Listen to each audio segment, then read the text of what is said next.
Experimenting with background. This one's a photo I took at the solar eclipse a couple years ago. Nice. But it looks like a halo.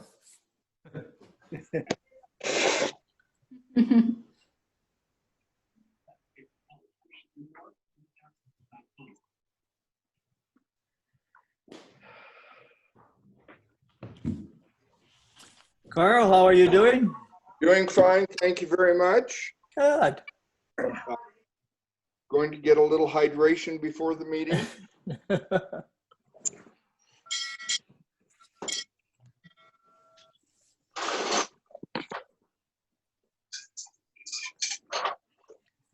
Alan, have you been over to the Learning Center?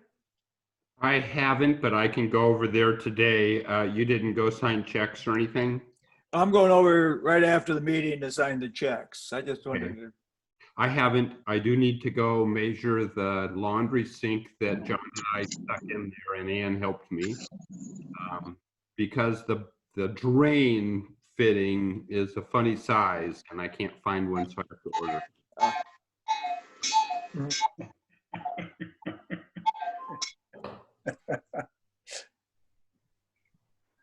Well, How John, you doing today? You got your fishing pole with you? I'm someplace along the day shoots. I don't know where. I can't remember. Oh, Well, it might be the Deschutes River. I don't know. I know it's the day shoots. I just don't know where.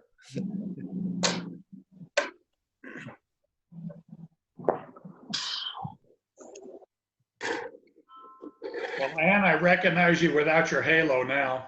Yeah, I decided it was pretty dumb.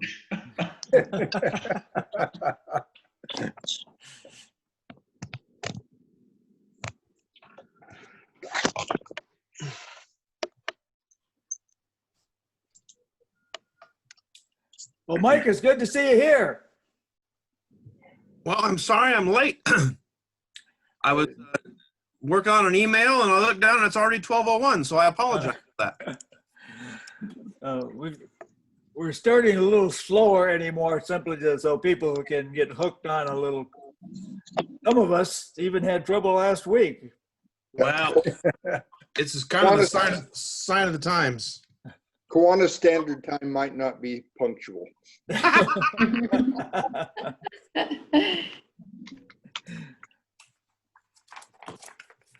Well, since Mike is here, why don't we get started so he can get back to finish up what he's doing, because I know he's got a lot of things to deal with as he gets ready to depart the office down there, and probably partying for the last couple of weeks.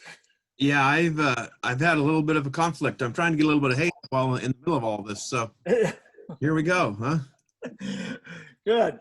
Okay, we'll begin.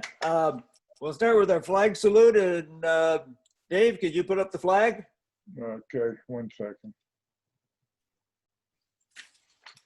I gotta get out of something here. Hold on.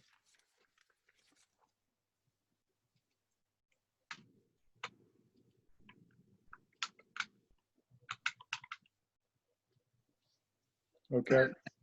I pledge allegiance to the flag of the United States of America and to the republic for which it stands, one nation, under God, indivisible, with liberty and justice for all.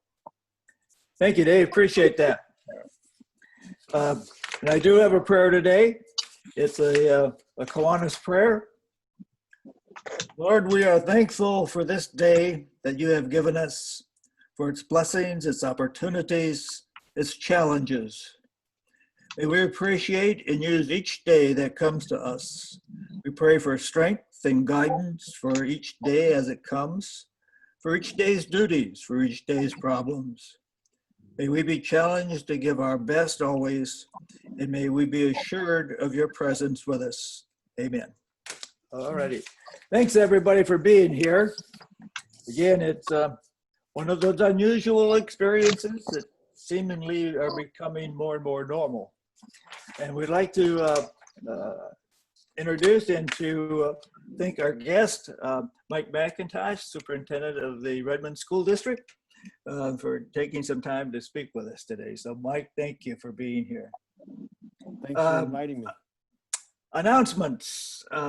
Rachel, Yes. you had some announcements that you were going to talk about? Yes. So going through the club leadership education training, we were discussing the youth protection guidelines training that we're required to take every year. And it just reminded me that we hadn't done it yet this year, but they did mention that it should be available for everyone to take online. So I'm going to look at that as an alternative. I haven't had a chance to really scope it out yet, but I want to have really clear instructions of where it is so people can easily navigate there if we need to end up doing it that way. We did have it this year. And it was led by somebody from Sisters. Okay, because I know we had it lined up, but I wasn't aware that we actually did it. We did. We did, okay. Thank you for remembering that, Carl, because I didn't remember it either, but that's my short-term memory issues. That's probably when I was gone. One of the things that I did yesterday, as some of you folks know, is that we handed out these little green bags for food that I've been playing with.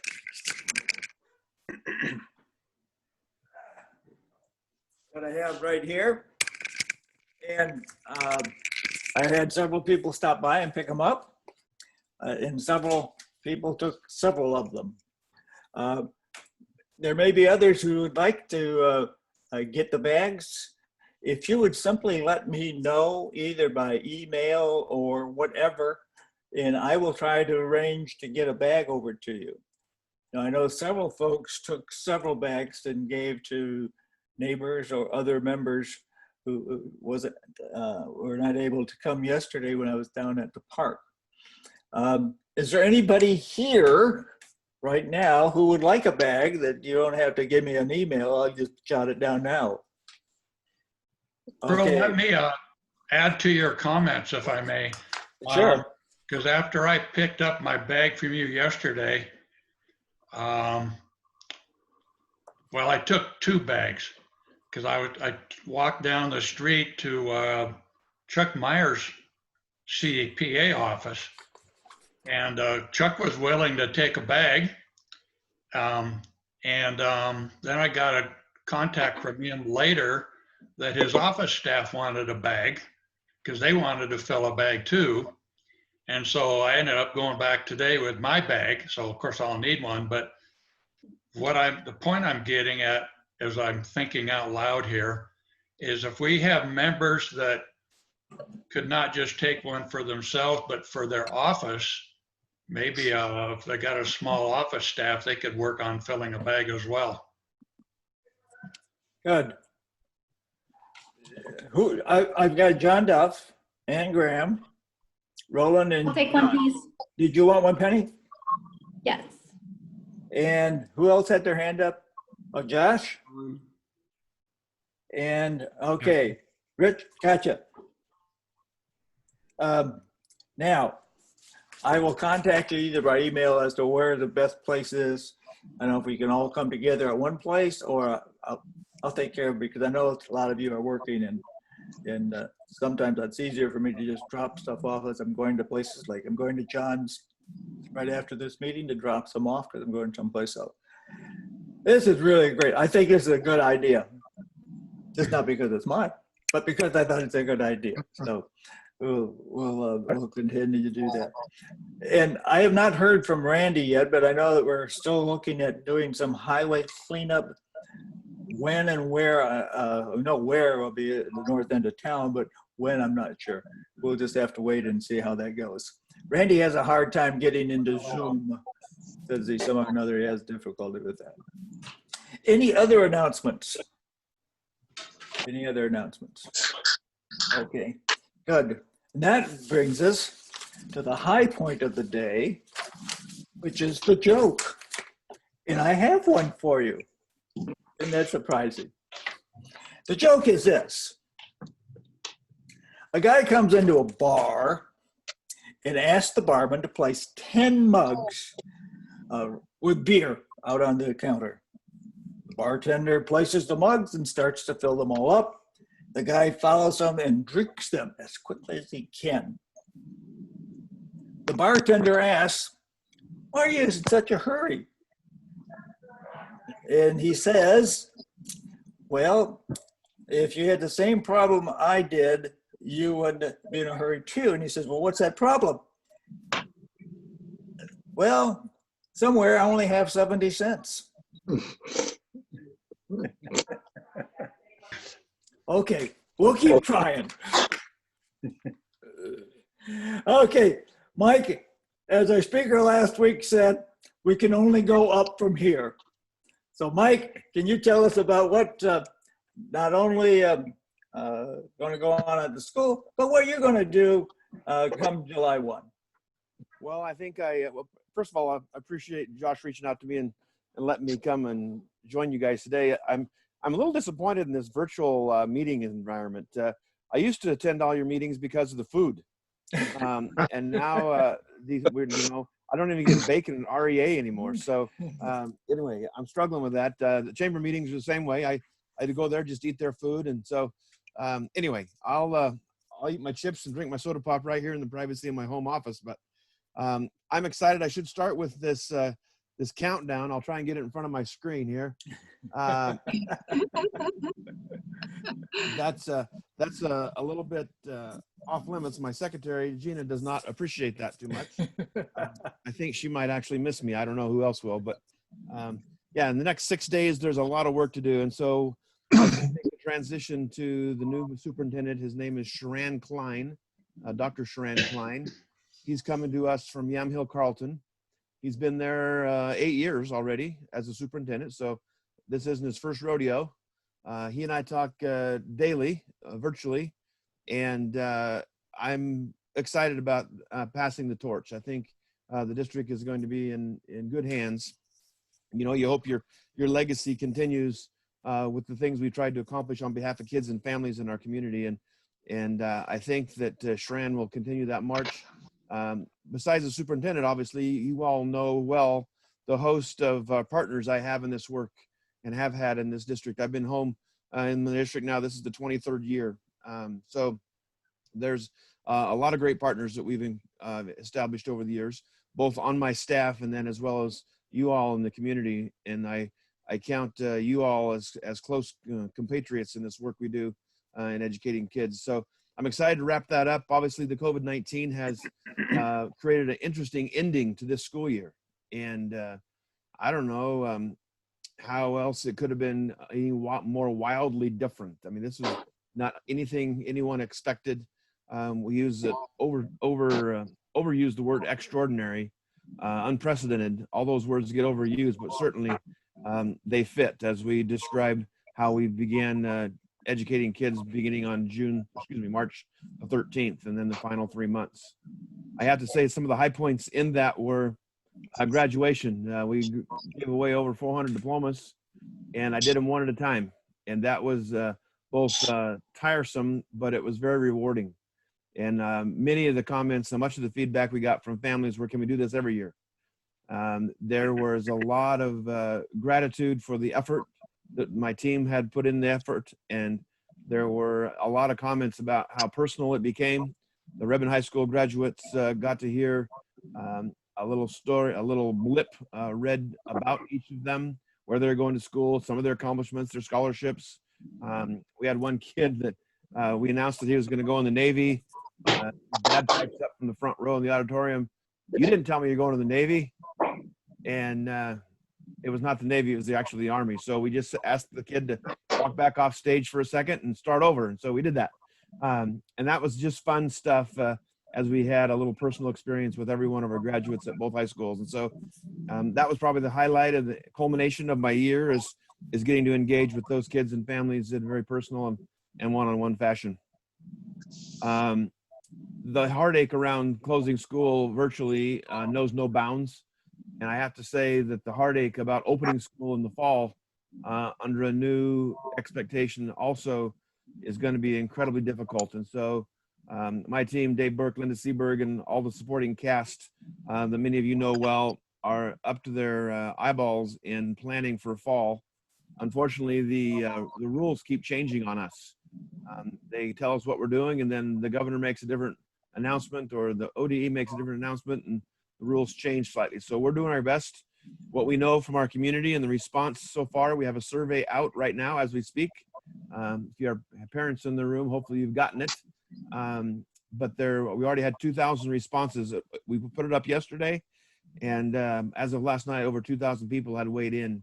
It looks like about 70% of those that have taken the survey really, really, really want their students back in schools full-time with a live teacher up close and in person.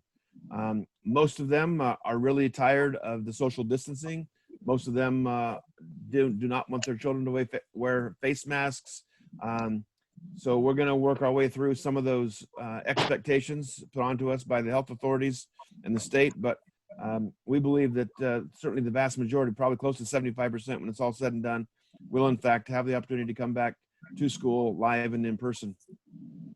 With that comes some limitations. One of them being they want 35 square feet per person. My classrooms are about 900 feet, which if you do the math on that, I get about 25 kids, 24 or 25 kids per classroom. My average class size is closer to 30. So there's going to be about 5 kids extra. We can't just hang them on a nail or leave them out in the rain. So we'll have to figure out how those students participate in their education. But that's just some of the conflict we're trying to work our way through, while at the same time managing the expectation that we work with parents to provide the experience and education that their kids deserve and so desperately demand. And so more to come. We hope to have a plan in rough draft by Friday, this coming Friday, 2 days from now, that I can communicate out to the masses. And then it's that's my final communication, I'm guessing, as Sharon takes office next week. And so, again, a lot of stuff going on at school that we're just trying to tidy up. You should know this as well, that they have some regulations on the amount of kids we can place on school buses. And we have a lot of 70 or so capacity buses, and those buses, given the expectations, will be able to transport 12 to 15. So I'm not sure how I'm going to get kids to school next year in mass without bending some of those rules. And so we'll work with parents again to figure out how to get all those things dialed up. But I can say it's a work in progress, and people are working feverishly and very hard on making those plans and working through the limits or the hurdles or the barriers to making come to fruition. So your support and encouragement to the Redmond School District folks that you know would be very much appreciated. On to what I'm going to do next. I had a hat in here. I was going to wear my farmer hat. It's a big old straw hat to keep the sun off my nose. And that's what I plan to do next. I promised my wife that I wouldn't leave the house for about a year. That go out and change the irrigation water, put up some hay, play with the horses, and be done for the day. And so we're looking forward to an anniversary trip next month we'll just go out in the woods with our RV and camp under a big pine tree and try to get used to breathing the oxygen without breathing the school district's oxygen. So big transition, but I'm excited about it. So I'll stop. That's a whole lot of words, that's a shotgun effect, but that's where we're at both as a district, and I'm not going anywhere. I love the farm I'm working on and continue to do the same. And Yeah, Mike, I just wanted to say you've been an amazing superintendent. I wish you all the best in retirement. And I don't believe that you will be able to sit there and just farm. I'm looking forward to some other big engagement personally. Well, there's these committees like Kiwanis that keep after me to join them, and I know there's probably a bond effort in the future, and Yeah. I will get involved in that as well. And there's things I get to do in my church that I haven't been able to do for the last 40 years, and so I think there'll be plenty of stuff to get engaged with. But I'm looking forward to a little bit of time just to decompress. Sure. You can imagine the pressure that's on us, superintendents all across our state, all across our nation, maybe around the world, to deliver safe and effective, appropriate education to kids in our communities. And so I'm Right. excited on one hand about getting out from under that pressure and giving that offer to someone else. But I do appreciate your words and your partnership over the years, Ann, as well. Thank you. Sure. Mike, what accomplishment are you most proud of in your tenure as superintendent? Oh, baby. That's a good question, Carl. I think it's global, but for me, it's always been about relationships. It's been about how do you build a team around you that understands that you can't serve the needs of anybody, child or adult, without understanding their needs emotionally. And so we've prided ourselves, I think, on building a team that understands that to its fullest. That's probably the global thing. There's been a number of just exciting moments. Obviously, opening Ridgeview was one of the first things that happened in my tenure as superintendent. I think we've done some pretty amazing hiring over the years as we've looked at leadership in those capacities. I'm proud of the work we've done with alternative education kids, closing Brown to those students and bringing them back to the comprehensive high schools is a great thing. Bringing in programs that support kids and families that are in high poverty situations, homelessness. I think we've done much to serve those families. So I can't name one specific high point, but I said just this morning to one of my custodians, I went to the office this morning just to get my things. I got my entire career's worth of things in 4 small boxes.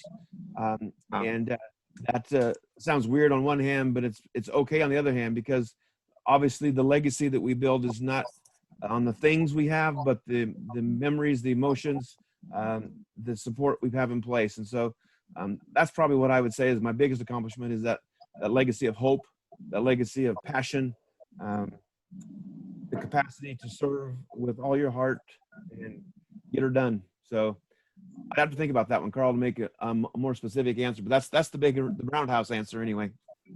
Thank you. Roland. Yeah, I got a question for Mike.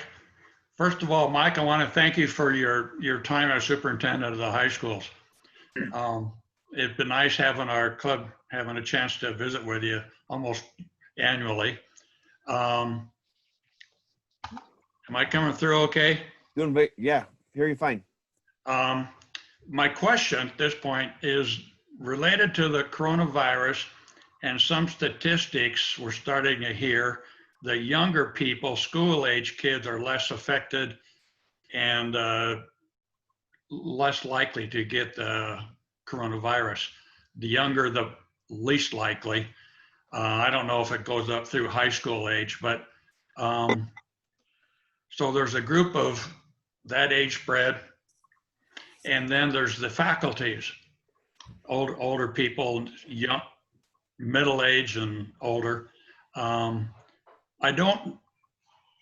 not seeing anything published about why it's not more permissible to have those young people in school if they're least likely to be at risk. Any comments? Well, I can comment, Roland, and it's probably off the record, but what we are experiencing is a different opinion from every healthcare professional that wants to engage. There are reports out there, to your point, that school-age children, A, are less likely to get it, and B, are less likely to be carriers of it.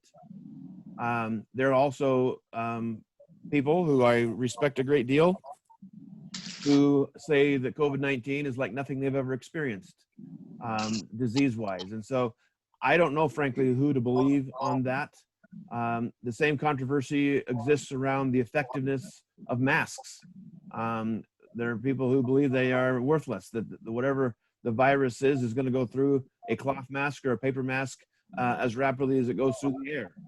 It's not that big of a virus, right? You can't screen it. But then you turn around, there's some study someplace that will show up and say, yep, those that were wearing a mask were X% more likely to not be ill. So I don't know.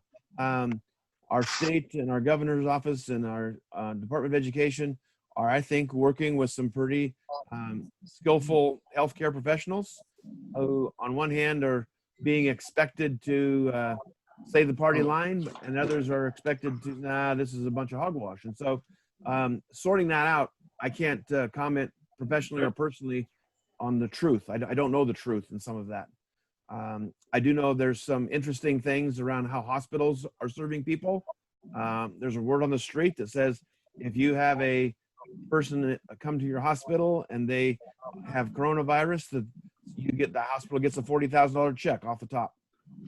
I don't know if that's true or not, but it makes it important that that hospital certainly assign the COVID-19 virus to everybody that shows up so they get paid well, right? And so I think there's some interesting things about the testing. I think there's some misgivings about its accuracy and who should be tested, how often, and there's just a whole lot of unknowns that I don't have a specific opinion on that aligns with anybody or anything, but I know that there is just enough unknown to make people nervous.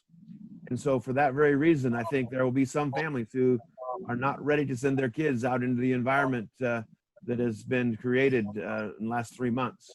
I know I'll have some staff that are going to be probably in that category of what's the compromised, right? Where they're either over 65 or they've got a health condition that would make them more likely to be infected with COVID-19. Those people exist. And so we'll have to manage them both on the payroll and on our staffs and faculties, as well as those kids who don't want to come to school. So delivery will look like a virtual option for kids and then obviously a physical option for kids.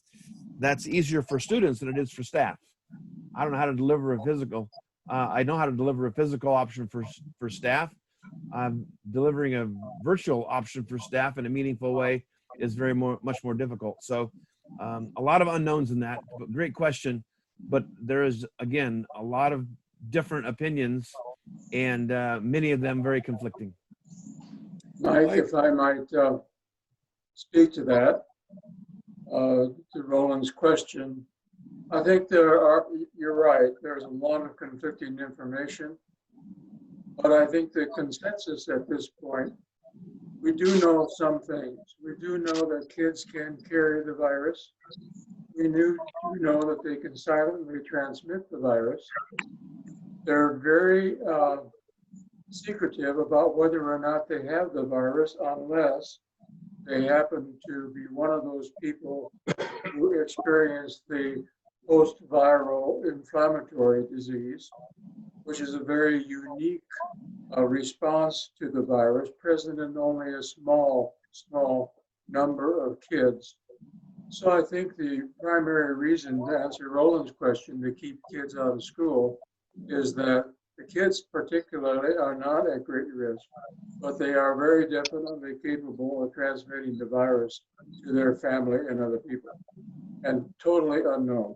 You don't know about it unless you test them. Generally, the kids are not tested unless they have the post-inflammatory viral syndrome, and then, of course, the tests are positive. Mike? Thank you, Dr. Keen. This is kind of coming from a superintendent standpoint, more than a health standpoint. That has to do, have you talked with your lawyers? Oh, baby, do we talk to lawyers? The legal side of this is crazy, and the legislature's in session as we speak. So we have asked the legislature put some things in place that help protect people.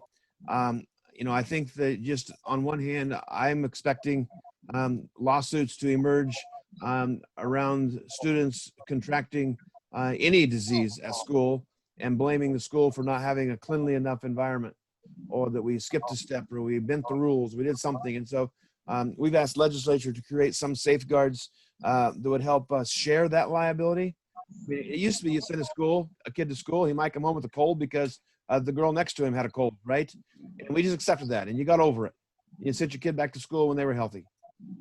But we've certainly changed that environment. People are wanting someone to be responsible. And so we're trying to figure out ways to share that responsibility. For example, I can't run bus routes that only pick up 12 kids and get every kid to school on time that rides a bus. So, for example, I've been asking questions around, can I have the parents sign a waiver? There's going to be a big yellow bus show up in front of your house. it's going to have more than 12 kids on it. If you're willing to put him on there, put him on there, and we'll take him to school. I don't know if that's the right answer or not, but those are the questions that we're asking about. And we share this liability. That's the biggest piece. The other thing that you need to understand is that every insurance company in the world is denying COVID-19 claims. So if you have an illness or a death or a whatever, and it required some insurance to pay that risk, then as of July 1, there will be no coverage for you, including schools, for that. That's an interesting pill to swallow. And so our attorneys are working day and night trying to navigate and protect school districts and entities all over the state from unnecessary lawsuits and things that would otherwise limit our ability. We know that we're in a budgetary crisis in general. Redmond School District is likely to be $8 million in the hole. And I'm losing kids left and right to virtual environments who are bailing out now. And so there's going to be a significant budgetary shortfall in our state as revenues decrease over time, and people find a greater amount of expense associated with accommodating all of these precautions. So it's kind of a mixed up, complex soup with a ton of liability. And I can tell you the district's attorney staff who work at the ESD are on it. We know there are attorneys that work for the Oregon School Board Association, for COSA and others that are trying hard to help us navigate the legal quagmire of potential issues. Mike, just follow up on that. It's sometimes people don't understand. Every time you lose a kid, either to a private school, homeschooling, how much does that cost you? Almost $9,000. So just to put that in perspective, since March 13th, as of this morning, I had 79 kids on that list. So 70. So if it was 9,000 times 80 kids, let's make it 80 kids. That's $720,000. That's a significant chunk of revenue. That buys over 7 teachers. That buys a lot of stuff.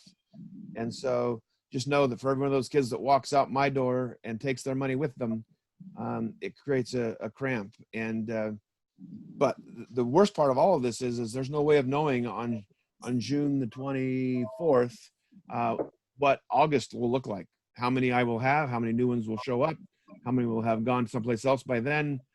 Some families have moved in with their relatives in another state, and we don't have any way of knowing any of those things for sure. And so we're kind of bide some time and plan the best we can, knowing there's going to be some last minute course adjustments as we look into the fall regime. Penny? Hey, Mike, thanks again for all your service and amazing contribution to our community. I was curious if the district is putting in any type of survey to try to get some sort of understanding if parents are planning on pulling their children out. It went out yesterday. Go to redmond.k12.or or whatever it is. No, it's redmondschools.org. Thank you. I've been here too long, but thank you, Penny. And yeah, we opened a survey last night. And so you just go to our website, click on it, and it asks those very questions. If school started tomorrow, what would you do, basically? And so again, we opened yesterday, and as of last night, Dave told me there were over 2,000 people that have already weighed in. And so wow. if you have a family member that attends my schools, we'd certainly love to know that. It's anonymous. You don't get to sign your name necessarily, but it will give us that barometer of how many you're expecting. And the current number of those going to stay home versus those who are going to send their kids back is about 70 send them to school, and about 30% of them are still planning to keep them home. And so that helps us define our challenge. It helps us define the direction that we want to go. So yeah, log into the website and click on the survey. When does that survey close? I can't remember. I think we're going to have it up for 4 days, probably through the end of the week. Okay. Yeah, I'll make sure to pass the information on to our mentors so their families can fill that out. Yeah, Thank you. That'd be great. Other questions for Mike? Yes, Well, I have one for you, Mike. Where do I send your application for Kiwanis? You're asking me to give out my address over the phone. I have a And Mike, policy. I have a policy against that. I like the rest of the folks here, really want to congratulate you on a very, very successful career. The Redmond district is lucky to have had someone like you in the leadership role. And I wish you the best of luck and best of success in your retirement. And I said it's only in jest, it's not only in jest, but Kiwanis would be glad to have you visit with us. Well, Yes, Josh.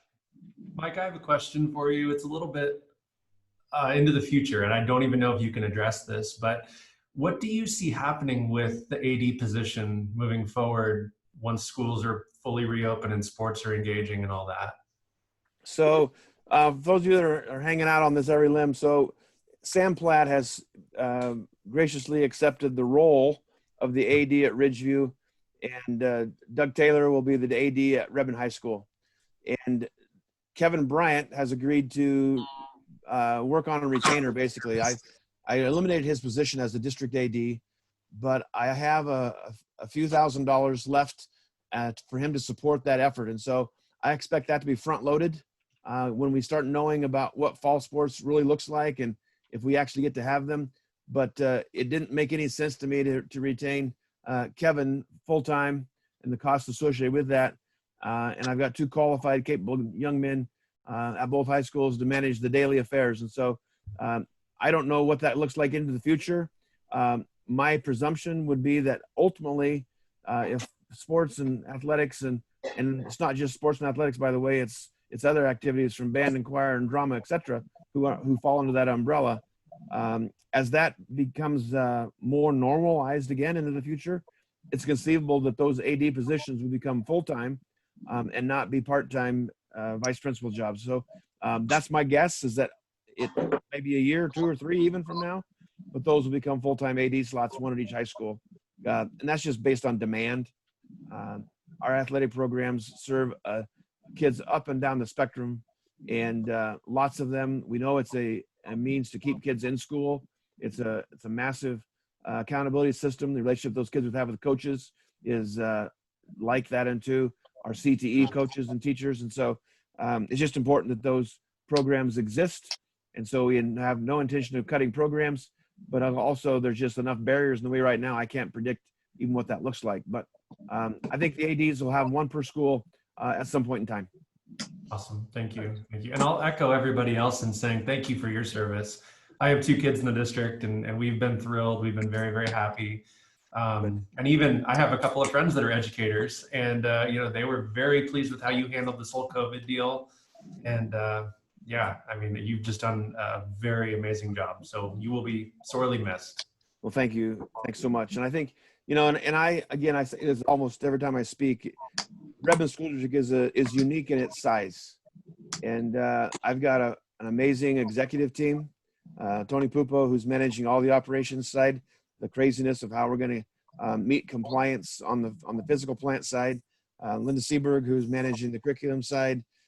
Dave Burke, who is doing amazing, tremendous leadership in the secondary world. And so there's just an amazing cast of characters that I have served with for the last forever, it feels like.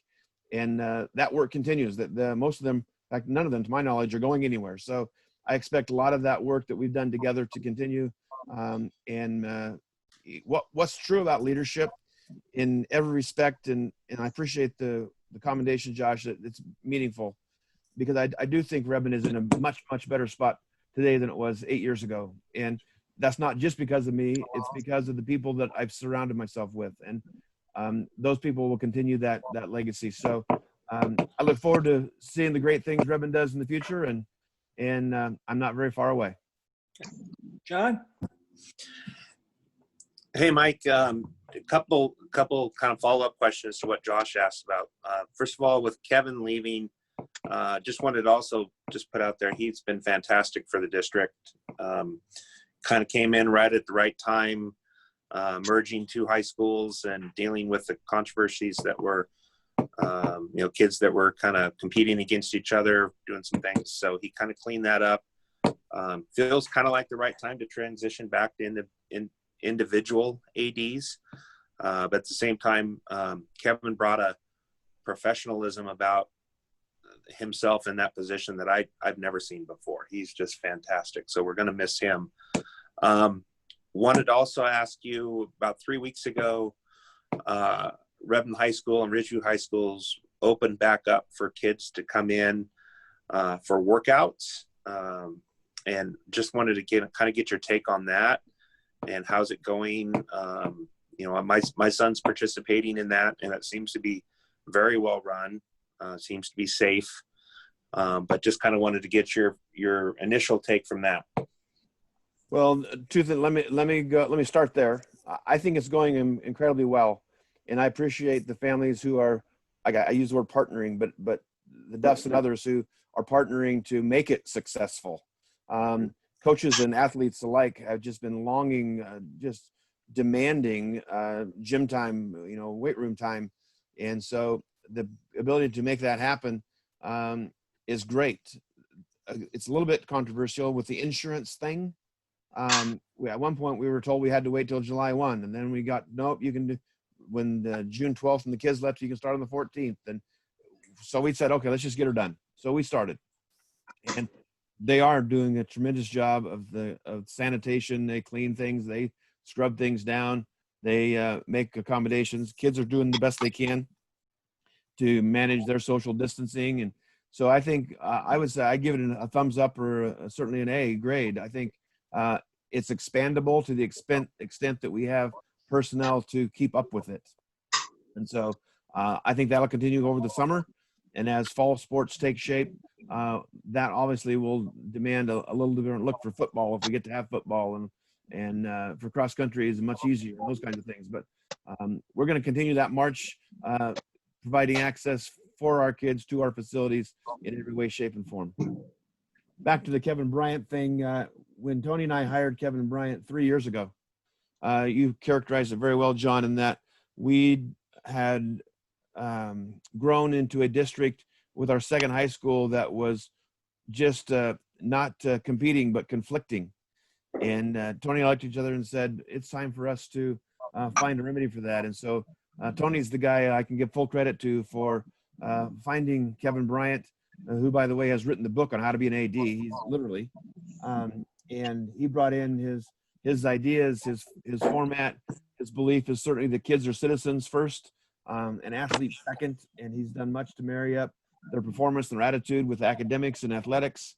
And he has, in fact, brought our town back to a one community, where before I think it was headed down a road towards division. And so I give Kevin every ounce of credit from the fundraisers to the the banquets to the emphasis on academics. I just think he's been tremendous. We're not going to lose that because that's been his challenge. I will pay him X number of dollars every month. It's a few dollars to continue that legacy of relationship, and he will be a mentor and a coach to both Sam and Doug as they embark on creating the same environment times two, working together instead of separately. And so I'm excited about that. At the same time, anxious about that. And so, but it's going to be okay. I'm optimistic. Other questions for Mike? Well, Mike, again, thank you so very much for taking time out.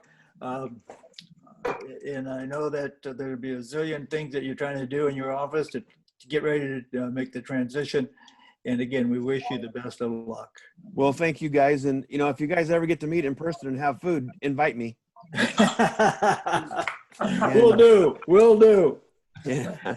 So anyway, yeah, I enjoy you guys. I count you guys as my partners. I count you guys as close friends and supporters. And that has been very meaningful as we depart this job and move into the next chapter of my life. But it's all with great excitement. And again, I appreciate all of you a ton. Thank you. All righty. Good. Well, before we leave, remember, if you want a bag, let me know.